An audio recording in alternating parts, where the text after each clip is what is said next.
हरे कृष्ण कृष्ण कृष्ण हरे हरे हरे राम राम राम हरे हरे हरे कृष्ण कृष्ण कृष्ण हरे हरे गजानन पद्मार्कं गजानन महर्निशम् अनेकदन्तं भक्तानां एकदन्तं उपास्महे श्रीमहागणपतये नमः।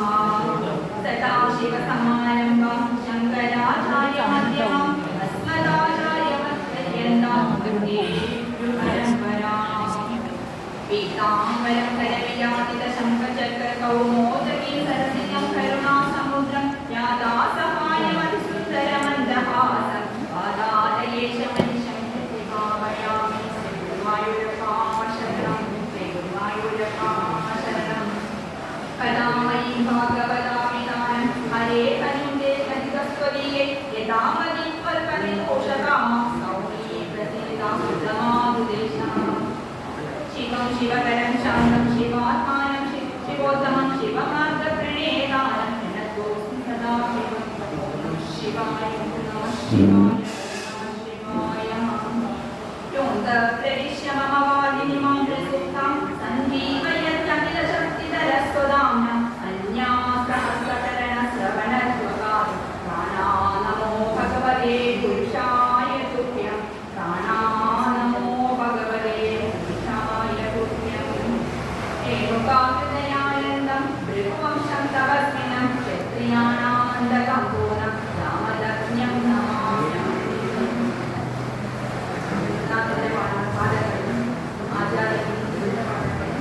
എല്ലാ സത്യത്തിനും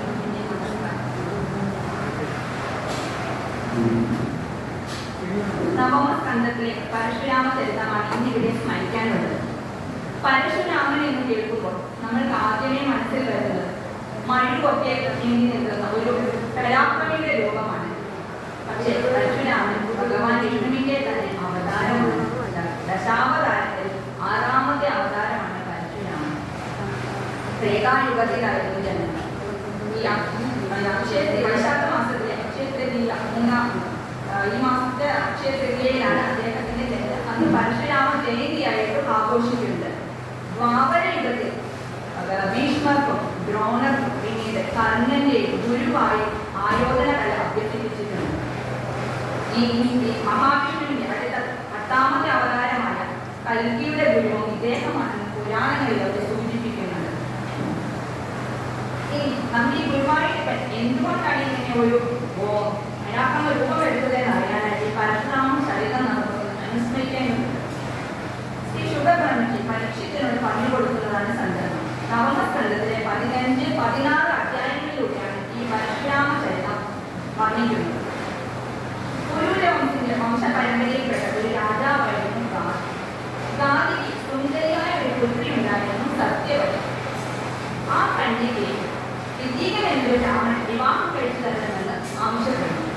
പക്ഷേ തന്റെ പുത്രിക്ക് അനുരൂപനല്ലാത്തൊരു വരനാണെന്ന് അതുകൊണ്ട് ഗാധി അവിടെ ഒരു വലിയ നിബന്ധനയാണ് അവിടെ വെച്ചത്. നമ്മുടെ മക്കളെ തന്നെയാണ് ആരെങ്കിലും ഒന്ന് അവാർഡ് ചെയ്യണമെങ്കിൽ നമ്മൾ പല പല ട്രിക്കുകൾ ഉപയോഗിക്കും. അതുപോലെ തന്നെ ഒരു നിബന്ധന അവിടെ അടുത്ത നിബന്ധന, എന്റെ മകളെ വേണമെങ്കിൽ ചന്ദ്രനെ പോലെ ശോഭിക്കുന്നതും ഇടതും വലതും കൂടെ കാണാൻ കഴിയും. ഒന്ന് ശ്യാമവർണ്ണ കറുപ്പ് നിറമുള്ള 1000 കുതിരകളെ കൊണ്ട് തരണം. കന്യാസ്ത്രീത്വം കന്യകയുടെ വിധിയായിട്ട് നൽകണം. ഞങ്ങൾ കുശിക വംശക്കാരാണ്, ഞങ്ങൾ പ്രതിഫലം വാങ്ങിയിട്ട് മാത്രമേ കന്യയെ കൊടുക്കുള്ളൂ. വിജയൻ തപസ്വിയായിരുന്നു. അദ്ദേഹത്തിന് മനസ്സിലായി രാജാവ് പുത്രിയെ തരാതിരിക്കാനായിട്ടുള്ള നിബന്ധനയാണ് ഇത് വെച്ചിരിക്കുന്നത്. അദ്ദേഹം നേരെ വരുണ ലോകത്തിൽ പോയി. അവിടെ ചെന്ന് 1000 കുതിര വരുണനോട് അഭ്യർത്ഥിച്ച് 1000 കുതിരകളെ കൊണ്ടുപോയിട്ട് സത്യവതിയെ വിവാഹം. അനന്തരം സത്യവതിയോട് കൂടി രാജകൊട്ടാരത്തിൽ താമസിച്ചു. ഈ കുറേ ദിവസങ്ങൾ കഴിഞ്ഞപ്പോൾ സത്യവതി വിജയനോട് പറഞ്ഞു തനിക്ക് യോഗ്യനായ ഒരു പുത്രനെ വേണം. ഈ വിവരം മാതാവിനോട് പറഞ്ഞു. മാതാവിനും ഒരു മോഹം. മാതാവിനും വിജയനോട് തനിക്ക് ശ്രേഷ്ഠനായ ഒരു പുത്രനെ വേണം. എന്താണെന്ന് വെച്ചാൽ ഗാധിക്ക് സത്യവതി എന്നൊരു മകൾ മാത്രമേ ഉള്ളൂ. വിജയൻ സമ്മതിച്ചു. അങ്ങനെ വിജയൻ സത്യവതിക്ക് ബ്രഹ്മതേജസ്സുള്ള പുത്രനുണ്ടാവാൻ ബ്രഹ്മമന്ത്രങ്ങളും പത്നി മാതാവിന് ക്ഷത്രിയ തേജസ്സുള്ള പുത്രനുണ്ടാകാൻ ക്ഷത്രിയ മന്ത്രങ്ങളും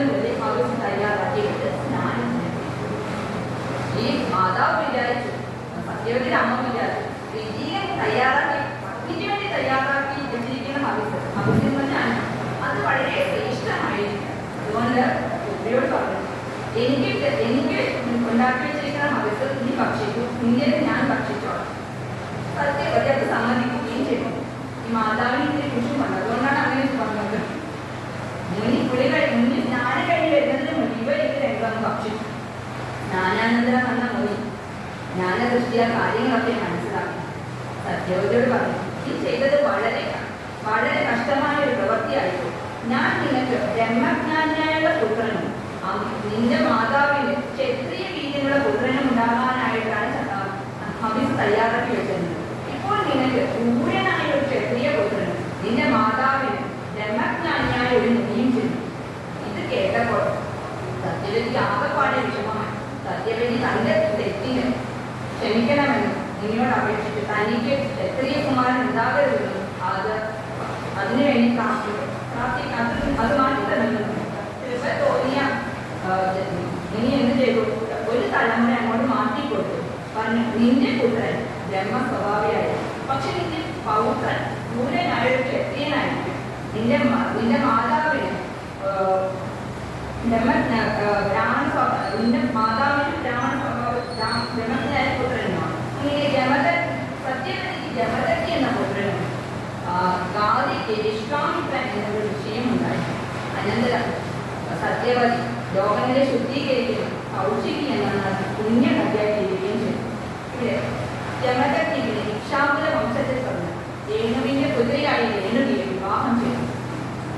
അനന്തരം തസ്യാം വൈ ഭാർഗവർഷേ സുതാമസമദാദയാം യവീന്യജ്ഞ ഏതേഷാം രാമ ഇത്യഭിവിസ്തുതഃ.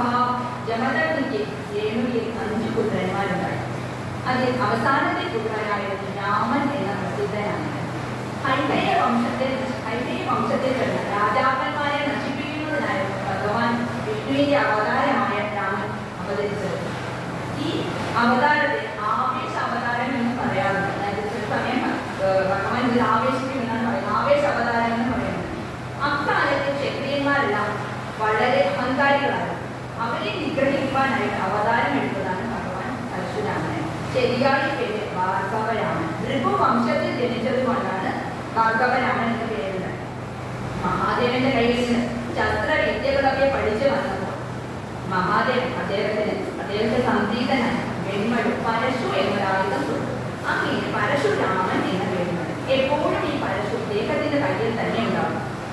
രാമൻ 21 പ്രാവശ്യം ഭൂമിയിലെ ക്ഷത്രിയന്മാരെ മുഴുവൻ ഒന്നൊടുങ്ങിയെന്ന് കേട്ടപ്പോൾ ആ വംശത്തെ വീണ്ടും വീണ്ടും നശിപ്പിക്കാൻ എന്ത് അപരാധമാണ് ഈ ക്ഷത്രിയ രാമനോട് ചെയ്തതെന്ന് ശ്രീ ശുഗബ്രഹ്മർഷിയോട് ചോദിക്കുന്നു. അതിന് ശുഗബ്രഹ്മർഷി മറുപടി പറഞ്ഞു, കാലത്ത് ഹൈഹയന്മാരുടെ അധിപതിയായ ക്ഷത്രിയ ശ്രേഷ്ഠനാണ് കാത്യവീരാണ്. അദ്ദേഹം നാരായണന്റെ അംശമായി ദത്താത്രേയനെ പ്രസാദിപ്പിച്ച് 1000 കൈകളും ശത്രുക്കളിൽ നിന്ന് പരാജയം സംഭവിക്കാതിരിക്കാൻ ഒരിക്കലും ചെയ്യിക്കാതെ ഓജസ്, തേജസ്, അനിമ, ഗിരിമ തുടങ്ങിയ എല്ലാ ശക്തികളും വരമായി സമ്പാദിച്ചിരുന്നു. രാവണനെ പോലും അദ്ദേഹം അനായാസനെ ചെയ്തു. ഇത് അദ്ദേഹത്തിന്റെ അഹങ്കാരം കൂടുതലായിരുന്നു. ഈ കാത്യവീരാർജുനന് ഒരു ശാപമുണ്ടാണ്, ആപമുണ്ട്. ഒരിക്കൽ കാത്യവീരാർജുനന്റെ കൊട്ടാരത്തിൽ അഗ്നിദേവനെ സ്വീകരിച്ച വിദ്യപ്പോൾ ഭഗവാൻ പറഞ്ഞു, എനിക്ക് വല്ലാതെ വിശക്കുന്നു. സമീപമുള്ള ഒരു വനം എനിക്ക് ഭക്ഷിക്കാനായി തന്നു. അങ്ങനെ രാജാവിന്റെ അനുമതിയോടുകൂടി സമീപത്തുള്ള ഒരു കാട് അഗ്നി ഭക്ഷിച്ചതോടുകൂടി അവിടെ ഉണ്ടായിരുന്ന പക്ഷികളും മൃഗങ്ങളും എല്ലാം വരുന്നു. അവിടെ ഒരു മുനി തപസ്സനുഷ്ഠിച്ചിരുന്നു, ആപമുനി. അദ്ദേഹത്തിന്റെ ആശ്രമവും അദ്ദേഹം ഒരു ശാപം കൊടുത്തു. ഭഗവാൻ വിഷ്ണു മനുഷ്യനായി അവതരിച്ച് നിന്നെ പഠിക്കട്ടെ എന്ന്. ആ ഒരു ശാപം കൂടി കാത്യവീരാമനെ ഉണ്ടായിരുന്നു. ഒരിക്കൽ കാത്യവീരാമൻ സൈന്യസമേതം നായാട്ടിന് പോയി. രാജാക്കന്മാരുടെ വിനോദമാണല്ലോ നായാട്ട്. ഉച്ചയ്ക്ക് വിശന്നപ്പോൾ ദാഹിച്ചപ്പോൾ ജമദഗ്നിയോട് ആശ്രമം വെച്ചു. അപ്പോൾ ജമദഗ്നിയോട് പറഞ്ഞു, 3 കഴിച്ചിട്ട് പോകാമെന്ന്. അദ്ദേഹം പറഞ്ഞു, എന്റെ കൂടെ കുറേ ഭടന്മാരുണ്ട്. ഇനി പറഞ്ഞു എത്ര പേരുണ്ടെങ്കിലും ഒന്ന് തന്നെ ഇവിടെ കാമധേനു എന്നൊരു പശുവുണ്ട്, അതെല്ലാം സുഭിക്ഷമായി തരും. അങ്ങനെ ചക്രവർത്തിയും ഭടന്മാരും എല്ലാവരും അത് സുഭിക്ഷമായി ഊണ് കഴിച്ചു. ചക്രവർത്തി വിചാരിച്ചു തനിക്ക് പോലും സാധിക്കാത്ത തരത്തിലുള്ള ഈ സൽക്കാരം ഈ മുന്നിൽ നൽകാൻ കഴിഞ്ഞത് ഈ ഒരു കാമധേനു പശുവിന്റെ ഫലത്തിലാണോ ഈ പശുവിനെ അദ്ദേഹം ആവശ്യം യമദഗ്നി അത് കൊടുത്തില്ല. കാർത്തികീരാജനൻ അപ്പോൾ തന്റെ ഭടന്മാരോട് ആ പശുവിനെയും കുട്ടിയെയും ബലമായി പിടിച്ചു കൊണ്ടുപോകാൻ കൽപ്പന കൊടുത്തു. ഇവിടെ നോക്കൂ, എത്ര തന്നെ ഐശ്വര്യങ്ങളും സമ്പത്തും എല്ലാം ഉണ്ടായാലും മറ്റുള്ളവരുടെ വസ്തുക്കൾ തട്ടിയെടുക്കുന്നവർ സ്വന്തം നാശത്തിലേക്കാണ് പോകുന്നതെന്ന് അറിയുന്നത്. ഇങ്ങനെയുള്ള കാർത്തികീരാജനങ്ങൾ നമ്മളുടെ ചുറ്റുപാടും ധാരാളം നമുക്ക് കാണാവുന്നതാണ്. ഈ സംഭവങ്ങളൊക്കെ നടക്കുമ്പോൾ രാമൻ ആശ്രമത്തിലില്ലായിരുന്നു. രാമൻ തിരിച്ചു വന്നപ്പോൾ വളരെ ദുഃഖിച്ചിരിക്കുന്ന പിതാവിനെയും മാതാവിനെയും കാര്യങ്ങൾ അന്വേഷിച്ചു. അവർ കാര്യങ്ങൾ പറഞ്ഞു. അടിയേറ്റ സർപ്പത്തെ പോലെ രാമൻ കോപിഷ്ഠനായി.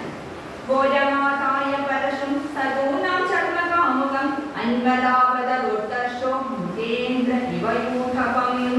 തന്റെ ഭയങ്കരമായ പരശു വില്ലു ജനങ്ങളും ആവനാഴിയിൽ ധരിച്ച് മാഹിഷ്മതിയുടെ തീരത്ത് കാർത്തികീരാജനന്റെ നേരെ എങ്ങനെയാണ് സിംഹം ഒരു ആനയുടെ പുറകെ പോകുന്നത് എന്നും ഓടി.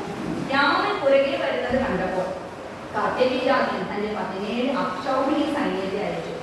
രാമൻ അതിന് നിഷ്പ്രയാസം അവയെല്ലാം സംഭരിച്ചു. പിന്നീട് 10,000 കൈകൾ കൊണ്ട് രാജാവ് ഭഗവാനുമായി യുദ്ധമുണ്ടായി. ഭഗവാൻ അവന്റെ കൈകളെല്ലാം ഛേദിച്ചു. അതിന്റെ ലീലയാൽ കാർത്തികീരാജനെ നിഗ്രഹിച്ച് കാമധേനുവിനെ തിരികെ കൊണ്ട് ആശ്രമത്തിൽ പിതാവിനോട് കാര്യങ്ങളൊക്കെ പറഞ്ഞു. അപ്പൊ പിതാവ് പറഞ്ഞു, രാമ രാമ മഹാഭാവോ ഭവാൻ പാപമപാകതി അപരീതി നരദേവം സർവദേവാമയം യഥാം.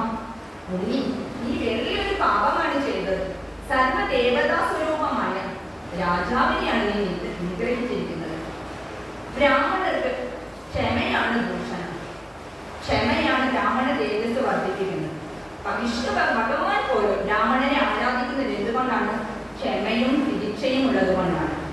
അതുകൊണ്ട് നീ രാജാവിനെ പഠിച്ചത് വലിയ ബ്രഹ്മഹത്യ വലിയ പാപമാണ്. അതുകൊണ്ട് നീ ഈ പാപം തീർത്ഥങ്ങളിൽ സ്നാനം ചെയ്തിട്ട് വരുമെന്ന് പറഞ്ഞു പുത്രനെ പറഞ്ഞയച്ചു. പിതാവിന്റെ ഉപദേശപ്രകാരം രാമൻ അങ്ങനെ 1 വർഷക്കാലം തീർത്ഥാടനം കഴിഞ്ഞ് ആശ്രമത്തിലേക്ക്. ഒരു ദിവസം രേണുക ദേവദത്തിയുടെ ഭാര്യ വെള്ളം കൊണ്ടുവരാനായി എഴുതിയിട്ടു. അവിടെ ചെന്നപ്പോൾ ചിത്രരഥൻ എന്ന രാജാവ് ദേവസ്ത്രീകളോടൊപ്പം ജലക്രീഡ ചെയ്യുന്നത് കണ്ടു.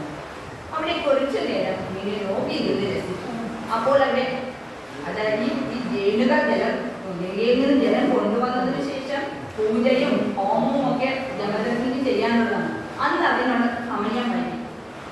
അല്പസമയം കഴിഞ്ഞ് മുതൽ വെള്ളവുമായി വന്ന് രേണുകാദേവി വന്ന് പക്ഷിയുടെ മുന്നിൽ വെച്ചു തൊഴുതു നിന്നു അപരാധത്തോട്. പരപുരുഷന്റെ ജലക്രീഡ നോക്കി നിൽക്കുന്നത് കുലസ്ത്രീകൾക്ക് യോജ്യ പ്രവൃത്തിയല്ല ജ്ഞാനസൃഷ്ടിയാൽ മഹർഷി മനസ്സിലാക്കി. അദ്ദേഹം തന്റെ പുത്രന്മാരോട് പാപം ചെയ്ത മാതാവിനെ പത്രമാക്കി. അവരാരും മാതൃപദം ചെയ്തില്ല എന്ന് പറഞ്ഞു. ഇവിടെ നമ്മൾ ഒന്ന് നോക്കേണ്ടതാണ്. ആ കാർത്തികീരാജനെ വധിച്ചിട്ട് വന്ന രാമനോട് എന്താണ് പറഞ്ഞത് ജമദഗ്നി? ബ്രാഹ്മണർക്ക് ക്ഷമയാണ് ഭൂഷണം. അങ്ങനെയുള്ള ജമദഗ്നി എങ്ങനെയാണ് ഭാര്യയെ വധിക്കാനായി പുത്രന്മാരോട് പറയുന്നത്? ഇന്ന് നമ്മൾ എന്താണ് മനസ്സിലാക്കേണ്ടത്? സർവീശ്വരന്റെ പ്രേരണയ്ക്ക് അധീനമാകാത്തവ ആരുമില്ല എന്നാണ്. പിന്നെ കുലസ്ത്രീകൾ മാനസികമായി പോലും പരപുരുഷനെ നോക്കി നിൽക്കുന്നത് ആർപ്പിക്കുന്ന പ്രവൃത്തിയുമല്ല ഇവിടെ കാണിക്കുന്നത്. തന്റെ ആജ്ഞ അനുസരിക്കാത്ത ജ്യേഷ്ഠന്മാരെയും പാപം ചെയ്ത മാതാവിനെയും വധിക്കാനായി രാമനോട് പിതാവ് ആവശ്യപ്പെടുന്നു. രാമൻ അറിയാമായിരുന്നു താൻ വധിച്ചാൽ പിതാവിന്റെ ആ തപശക്തി കൊണ്ട് ഇവരെ എല്ലാം ജീവിപ്പിക്കാൻ സാധിക്കുമെന്ന് പരശുരാമൻ അറിയാമായിരുന്നു. അദ്ദേഹം ആ ജ്യേഷ്ഠന്മാരെയും മാതാവിനെയും വധിച്ചു. ഇതിൽ സന്തുഷ്ടനായ ജമദഗ്നി ചോദിച്ചു, എന്താണ് വരം വേണ്ടത്? അപ്പോൾ പറഞ്ഞു, ഞാൻ ഇപ്പോൾ വധിച്ച എൻ്റെ ജ്യേഷ്ഠന്മാരെയും മാതാവിനെയും ജീവിപ്പിക്കണം. അവർക്ക് ഇങ്ങനെ ഒന്ന് വധിച്ചതായ ഓർമ്മ പോലും അവർക്കുണ്ടാകരുത്. അത് പ്രകാരം അമ്മയും സഹോദരന്മാരും ഉറക്കത്തിൽ നിന്നും പോലെ എഴുന്നേറ്റു. താൻ കൊന്നാലും പിതാവിന്റെ തപശക്തി കൊണ്ട് അവരെ ജീവിപ്പിക്കാൻ മൊത്തം ബോധ്യമുള്ളത് കൊണ്ടാണ് രാമൻ അങ്ങനെ ചെയ്തത്. പുത്രന്മാർ പിതാവിന്റെ ഏതൊരു കൽപ്പനകളെയും അനുസരിക്കണമെന്നാണ് ഇവിടെ കാണുന്നത്. രാമൻ തങ്ങളുടെ അച്ഛനെ കൊന്നതിനനുസരിച്ച് കാട്ടിവീരാജന്മാരുടെ പുത്രന്മാർ എപ്പോഴും വ്യസനിച്ചുകൊണ്ട് അവർക്ക് പകരം വീട്ടണമെന്നുണ്ടായിരുന്നു. പക്ഷെ അവർക്ക് രാമനോട് എതിരിടാനുള്ള ശക്തിയില്ലായിരുന്നു. അവരൊരു സന്ദർഭം കാത്തിരിക്കുകയായിരുന്നു. ഒരു ദിവസം രാമന്റെ സഹോദരന്മാരും കൂടി കാട്ടിലേക്ക് പോയ സമയത്ത് അവർ ജമദഗ്നിയുടെ ആശ്രമത്തിൽ വന്ന് ജമദഗ്നിയെ പഠിക്കുന്നു. ധ്യാനത്തിലിരിക്കും ജമദഗ്നി അവർ പഠിച്ചു. അദ്ദേഹത്തിന്റെ ശിരസും കൊണ്ട് അവർ തങ്ങളുടെ കൊട്ടാരത്തിലേക്ക് പോയി. ദുഃഖം താങ്ങാൻ കഴിയാതെ രേണുക രാമ രാമ എന്ന് വിളിച്ചു. വളരെ ദൂരത്തിരുന്ന രാമൻ അമ്മയുടെ നിലവിളി കേട്ട് ആശ്രമത്തിലേക്ക് വന്നപ്പോൾ അവിടെ മരിച്ചു കിടക്കുന്ന പിതാവിനെ കണ്ടു. രാമൻ പൊട്ടിക്കരഞ്ഞു ജ്യേഷ്ഠന്മാരോട് ആ ശരീരം കേടുവരാതെ സൂക്ഷിക്കാൻ ഏൽപ്പിച്ചിട്ട് തന്റെ പരശുവും ധരിച്ച് ക്ഷത്രിയ കുലത്തെ നശിപ്പിക്കുവാൻ തീർച്ചയാക്കി അങ്ങനെ മാഹിഷ്മതിയിൽ ചെന്നു. അങ്ങനെ കാട്ടേവീരാമ്പുവിന്റെ 1000 പുത്രന്മാരെയും കൊന്ന് അവരുടെ തലകൾ ഒരു കുന്നുപോലെ കൂട്ടിവെച്ചു. ജമദഗ്നി എന്ന ഉത്തമ ബ്രാഹ്മണനെ വധിച്ചത് കൊണ്ടാണ് ഈ ഒരു ശിക്ഷ അവർക്ക് കിട്ടിയത്. പിന്നെ രാമൻ ഒരു നിമിത്തമായി എന്ന് മാത്രമാണ്. അവരെ വധിച്ചുണ്ടായ ആ രക്തത്താൽ ബ്രാഹ്മണ ഭക്തി ഇല്ലാത്തവർക്ക് ഭയം ജനിപ്പിക്കുന്ന ഭയങ്കരമായ ഒരു നദി ഉണ്ടാക്കി. അതിനുശേഷം പരശുരാമൻ 21 പ്രാവശ്യം ഭൂമിയിലുള്ള അധർമ്മികളായ ക്ഷത്രിയന്മാരെ മുഴുവൻ ക്ഷത്രിയരെ വധിച്ചില്ല. അധർമ്മികളായ അതിനകത്ത് ദശരഥൻ ജനകൻ തുടങ്ങിയവരെയൊന്നും വധിച്ചില്ല. അധർമ്മികളായ ക്ഷത്രിയന്മാരെ മുഴുവൻ വധിച്ചു. എന്തുകൊണ്ടാണ് 21 പ്രാവശ്യം എന്ന് പറയുന്നത്? ജമദഗ്നി മരിച്ച സമയത്ത് 21 പ്രാവശ്യം രാമ രാമ എന്ന് വിളിച്ച് രേണുക മാറത്തടിച്ച് മാതാവ് വിലപിച്ചു എന്നാണ് പറയുന്നത്. അവരുടെ ചോര കൊണ്ട് കുരുക്ഷേത്രത്തിൽ 5 ചോര കുളങ്ങളുണ്ടാക്കി. ആ കുളങ്ങളിൽ ഇറങ്ങിയാണ് രാമൻ അച്ഛന് വേണ്ട ശിക്ഷക്രിയകൾ ചെയ്തത്. അതിനുശേഷം ആ ചോരക്കുളങ്ങളെ 5 സെമന്ത പഞ്ചകങ്ങളാക്കി 5 കീർത്തനങ്ങളാക്കി തീർക്കുകയും ചെയ്തു. അനന്തരം സർവദേവതാ സ്വരൂപമായ ഭഗവാനെ ആരാധിക്കുകയും ചെയ്തു. യജ്ഞത്തിൽ മാഹിഷ്മതിയിൽ നിന്ന് കൊണ്ടുവന്ന പിതാവിന്റെ ശിരസ് ഉടലിനോട് ചേർത്ത് വെച്ച് പിതാവിനെ ജീവിപ്പിക്കുകയും ചെയ്തു. ക്ഷത്രിയരെ മുഴുവൻ സംഹരിച്ചു. അതിൽ നിന്ന് കിട്ടിയ ഭൂമി മുഴുവൻ യാഗം ചെയ്ത് ബ്രാഹ്മണർക്കും ഋത്വികൾക്കും എല്ലാം ദാനം ചെയ്തു. അനന്തരം സരസ്വതി നദി അപകൃത സ്നാനം ചെയ്ത് സർവ പാപങ്ങളിൽ നിന്ന് വിമുക്തമായി രാമൻ മേഘം നീങ്ങിയ സൂര്യനെ പോലെ പ്രകാശിച്ചു എന്നാണ് പറയുന്നത്.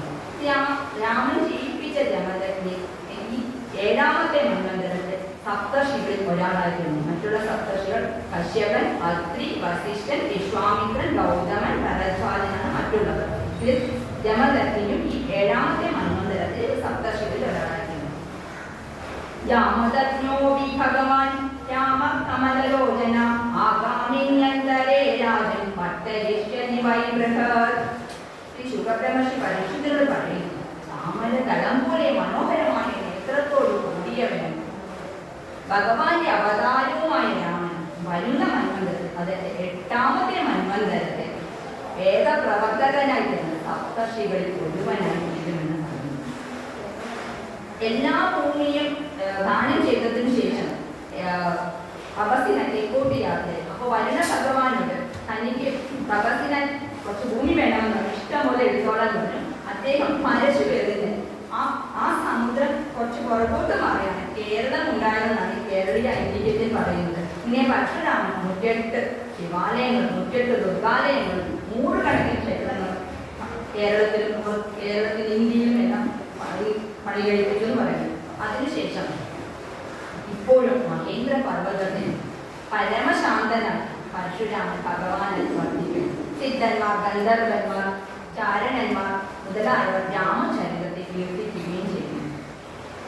ഏവം വിശ്വാത്മാ ഭഗവാൻ ഹരിതീശ്വരം അപദീയ പദം സർവഭൂതങ്ങളിലും ആത്മസ്വരൂപനായിട്ടും അതാതു കാലത്തെ ഭക്തന്മാർക്ക് വരുന്ന സന്താപങ്ങളെ തീർക്കുന്നവനുമായ ഭഗവാൻ ശ്രീ മഹാവിഷ്ണു വംശത്തിൽ അവതരിച്ച് 21 തലമുറ അനേക പ്രാവശ്യം 21 തലമുറ അധർമ്മങ്ങളായ ക്ഷത്രിയരെ നിഗ്രഹം ചെയ്ത് ഭൂഭാരം കുറിച്ചു. ഇതാണ് ഈ പരശുരാമ ചരിത്രത്തിന്റെ സംശയം. ഇതിനകത്ത് ഇത്രയും തത്വങ്ങളായിട്ടൊന്നും പറയാനില്ല. ഭഗവാന്റെ ഒരു അവതാരമായിട്ടാണ് ഇത് പരശുരാമൻ വിവരിച്ചിരിക്കുന്നത്. പറഞ്ഞതിനകത്ത് എന്തെങ്കിലും തെറ്റുകളുണ്ടെങ്കിൽ എല്ലാവരും ക്ഷമിക്കുക. ഈ പറഞ്ഞത് അത്രയും ഞാൻ എൻ്റെ ഗുരുവിൻ്റെ പാദങ്ങളിലും മഹാദേവന്റെ പാദങ്ങളിലും സമർപ്പിക്കുന്നു. കായേന വാചാ മനസേന്ദ്രിയർമ്മ ബുദ്ധ്യാത്മനാ വാ പ്രകൃതേ സ്വഭാവ